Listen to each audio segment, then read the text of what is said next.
Big hi to my AKOU army, and look what we got on the table. Another update about the BFT-47. We're not going to bullshit around. Let's jump straight into the swamp. Vietnam era camo deserves a Vietnam era treatment. Magazine is loaded, guys, so I'm going to put it to the rifle, put the round to the chamber, and now of course we have to dip it to the swamp, and we will see how that's going to work. So let me throw it right away. Boom, beautiful. Don't want to lose it. Oh, went deep. So we have stormy weather coming in for the next few days, so it should be interesting to see how those storms will work out, but that should be still plenty of moisture, and we'll see how this rifle will handle all the swamp dip. So we'll go back in around 72 hours, fish it out, and we'll see where we're standing with it. Alright, time to pull the beast out of the water. We will see if any kind of paint survived. Let me pull the rope. Alright, oh boy, that sits really deep. Hey, the paint is still on the stock. Of course, we got the mud on the front post. Let me clean it a little bit. It's not coming out, that's okay. Optic still working. Optic is still working. So, let me just dump the water and scan quickly. Okay, horses and cows are right there. I'm shooting here, nothing here. We are separated by the trees. No dogs, no geese. Okay, everyone should be safe. I'm lowering the safety already. All right, let's rock and roll.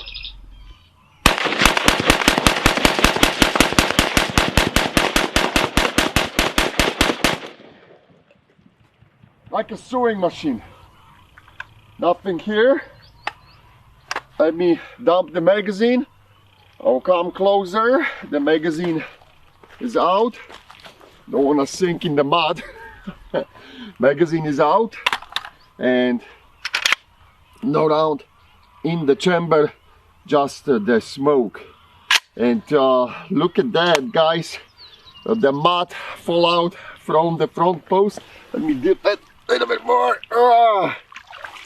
This is where it sunk. The paint is holding up nicely, huh?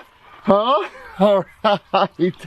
Let's shoot a few more rounds from it, from a few more magazines. We'll see how it's handling. But also the optic is still working. The illumination came on. It's that motion sensor. That's freaking awesome. So this is really cool. And there you go. So the water swamp survival test completed. Okay, so as you can see, the rifle can take the extended period of time in the swamp like a champ. And I will tell you, I was running this rifle before this update, or for this update, suppressed with different types of ammo, brass ammo too, right? Century, hey. And I was pointing to the joke about the brass ammo, because some might not know, there was a claim made that the brass ammo is damaging the AKs. So let's just say this rifle handles the brass cased ammo very well. All right, and we'll leave it at that. But moving forward, zero malfunctions as far as mechanical functioning, and the rifle shoots still very accurately. As I said, I ran it suppressed because I used for another videos about the optics and everything, and then I put more stress on just making few mag dumps and things like this. So there are different types of the ammo being pushed, different rounds in different setups, different configurations at the front end, and zero malfunctions, zero mechanical issues. Now, that being said, let's dive in and we'll see what's happening inside. Because after the swamp, I did not check how the guts are looking like. I just hose sprayed everything, and that's it. So we'll see what's happening there. But I wanna say that I don't have, you know, so far problems with the rifle functioning. So that's a good thing, and hopefully it will stay that way. The finish took, by the way, the swamp really nicely, so I'm happy about that. The finish I applied. All right, let me pull out the bolt and the bolt carrier, and we'll put the we can put the rifle here. I also got the no-go gauge. We're going to do the no-go gauge test today. So there is some surface rust, and as I said, 72 hours in the swamp, that's a lot. That was expected, and then hosing down. So surface rust, but like literally I can wipe it off with my fingers. The locking locks on the bolt are looking flat. There is no deformation here whatsoever, and the front of the bolt is looking good too. Back of the bolt is looking great too. So this is looking really nice. I'm kind of puzzled by this. Is this the spider web or something? I think the spider planted some, I don't know, some garbage. It's not the spider web, it's some garbage, which I probably will fish out something from the swamp. But everything here is looking good.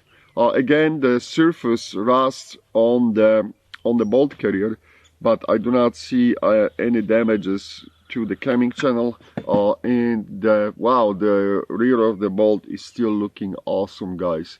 Not much happening, and that's how you want to keep it. So that's cool. Let's have a look into the mouth or to the guts of the rifle.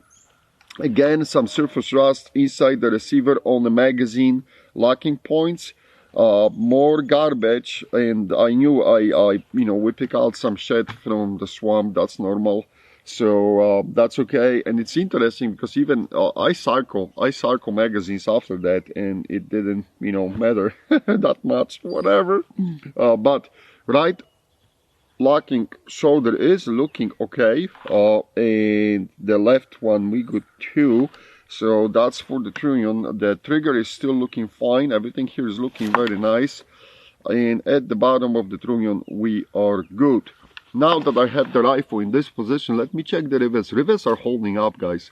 I don't see any gaps, nothing happening on this side.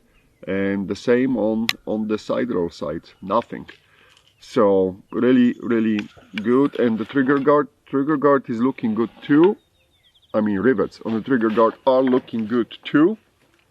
Speaking about the side rail, in order to put the master mount on it, I had to open up that channel on the side rail because it was slightly different than what you would expect. So whoever is making those side rails, or is it Century or Arms production, they are not truly a copy of what you have on the AKs normally. But that being said, you know, like other mounts, like ours Regulate, will fit without any issues. But the reason why the master mount is having that problem, because they're using that large as an extra camming point.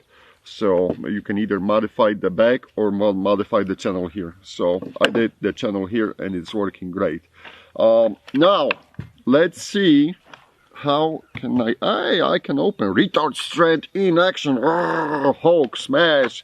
Let me pull out the gas tube, and here's the pirate for you guys. And inside the gas tube, everything is looking cool and normal. I don't see any damages. So look into the handguard. Handguard is holding up, and oh yeah, I think I found that little fella who was trying to. That's just dirt. Let me scoop it, and yep, something died there. Whatever it was, something died there in the swamp. It was just a dead body, but it's gone now. All right, quick. The people who are watching this for the first time, they're like, "What's going on?" But yeah, sometimes in the swamp you can fish out strange things. All right, look into the gas block. Gas block is looking okay. I don't see anything there. So all that front end here is holding up and is looking okay. Let me quickly check the pins for the gas block. They are looking good, and for the front post, same here. You may see the little gap, whatever, I mean, no matter, there you go, little gap here between the muzzle device and the front post, and that's how they lock. Whatever, you know, muzzle device I put, there's always that gap between the front post and the muzzle devices. On this AK, that's not like I didn't tighten it, but it's holding up because there is a retaining pin and everything. So, and the barrel is concentric, zero problem with suppressing this rifle. So that's it for this part. Don't go anywhere. I'm going to quickly change and go back to the setup for the no-go gauge, and we'll try to run the no-go gauge on it.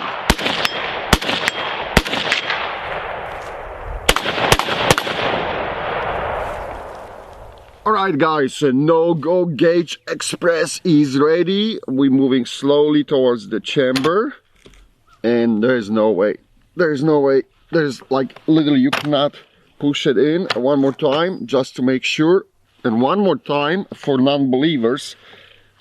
And you'll see I'm applying the force, like you can really tell, and there's no way. So no-go gauge test passed. The dimensions did not change and we are still good, and the rifle is cleared for another punishment, and we still have some funny stuff left in the box. I wanna thank you, big thanks to one of the members right here, the name is right here. He donated the ammo. He sent out like 1,000 rounds of the Red Army standard ammo, so thank you very much. Alright guys, this is it. That was the update on the progress with BFT47. So far, so good. We'll keep pushing rounds, and at some point after the drop test and the accuracy test, because we have to do that. And Ula, are we going to do the Centornado test too? Of course we will. Alright, Centornado test too. So when we and the drops. And yeah, I talked about the drops already. So we're going to give that rifle away to you, if anything will be left from it. But so far it's holding up. Alright, thanks for watching. Thanks for being with us. As always, it was a pleasure to be in your house. Thank you guys. Bye. See you in the next video.